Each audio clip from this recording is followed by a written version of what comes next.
Israel के बड़े और तबाहकुन हमलों के जवाब में ईरान ने इसराइल पर जवाबी मिसाइलों की बारिश कर दी। 100 से ज़ायद बैलिस्टिक मिसाइल दाग दिए गए। बैतुल कुद्स, तेल अबीब और शेरोन के इलाकों में धमाके। ईरानी मीडिया के मुताबिक ईरानी एयर डिफेंस सिस्टम ने 2 इसराइली तैयारे भी मार गिराए। एक खातून पायलट को गिरफ्तार किया गया। इसराइल के दारुल हुकूमत तेल अबीब में सायरन और धमाकों की आवाज़ें गूंज रही हैं। ईरानी मिसाइल हमले में मुतादिद इसराइली हलाक हुए। इसराइल में वजारत दिफा के हेडक्वार्टर के नज़दीक आग और धुआं देखा गया।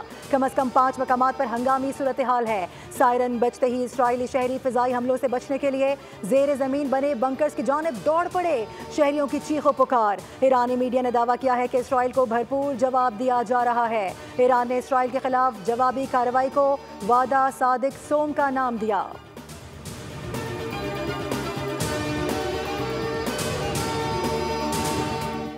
ईरान ने मजीद 2 फौजी कमांडर्स की शहादत की तस्दीक कर दी। मिलिट्री ऑपरेशंस के डेप्यूटी जनरल मेहदी रब्बानी और जनरल स्टाफ के हेड ऑफ इंटेलिजेंस जनरल गुलाम रजा मेहराबी शहीद हो गए। ईरान ने वस्ती शहर यज़्द में तस्वीर लेने और इसराइल के साथ ताउन के इल्ज़ाम में 5 अफराद को गिरफ्तार कर लिया है। ईरान ने अमरीका, बरतानिया और फ्रांस को खबरदार किया है कि अगर उन्होंने इसराइल पर ईरानी हमले रोकने में मदद की तो खित्ते में उनके फौजी अड्डे और बहरी जहाज़ों को निशाना बनाया जाएगा। सीनियर फौजी हुक्काम का कहना है कि आने वाले दिनों में ये तनाज़ा खित्ते में मौजूद अमरीकी फौजी अड्डों तक भी फैल सकता है। ईरान के सरकारी टीवी के मुताबिक ईरानी दारुल हुकूमत तेहरान में एक रिहायशी कॉम्प्लेक्स पर हमले में तकरीबन 60 अफराद शहीद हुए हैं, जिनमें 20 बच्चे भी शामिल हैं। ईरान के सूबा खुजिस्तान में फ़िज़ाई दिफाई सिस्टम ने 17 इसराइली ड्रोन तबाह कर दिए।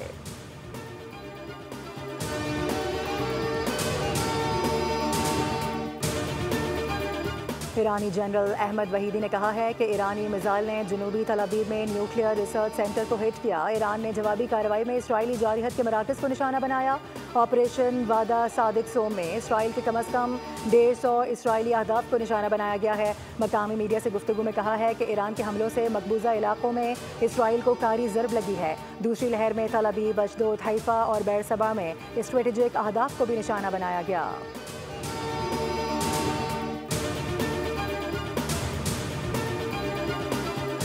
वस्ती इसराइल पर ईरान के कामयाब हमले से तबाही मच गई। इसराइली कमांडर ने हलाकतों का एतराफ़ कर लिया। मीडिया से गुफ्तगू में बताया कि इमारतों का मलबा हटा रहे हैं। यहाँ कई इसराइली हलाक हुए हैं और दर्जनों ज़ख्मी हुए हैं। इसराइली वज़ीर दिफा ने धमकी दी है कि अगर खामनाई ने इसराइली शहरियों पर मिसाइल दागना बंद न किए तो तेहरान को जलाकर राख कर देंगे।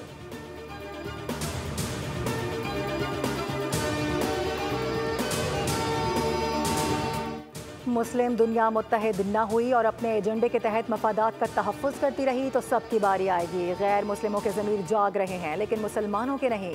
मुसलमान ममालिक मिलकर ऐसी स्ट्रैटेजी बनाएं जिससे इसराइल का मुकाबला किया जा सके। वज़ीर दिफा ख्वाजा आसिफ ने OIC इजलास बुलाने का मुतालबा कर दिया। कौमी असम्बली इजलास में इजहार ख्याल करते हुए कहा कि आजमाइश की घड़ी में हम ईरानी अवाम के साथ खड़े हैं।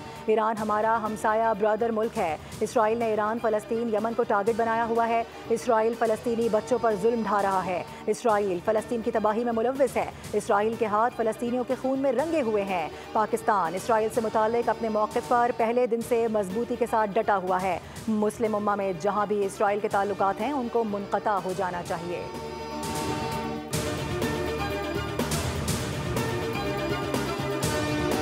और पाकिस्तान अमन का ख्वाह है, जंग किसी मसले का हल नहीं। कश्मीर समेत तस्फिया तलब मसाइल का हल मुज़ाकरात और सिफारतकारी से ही मुमकिन है।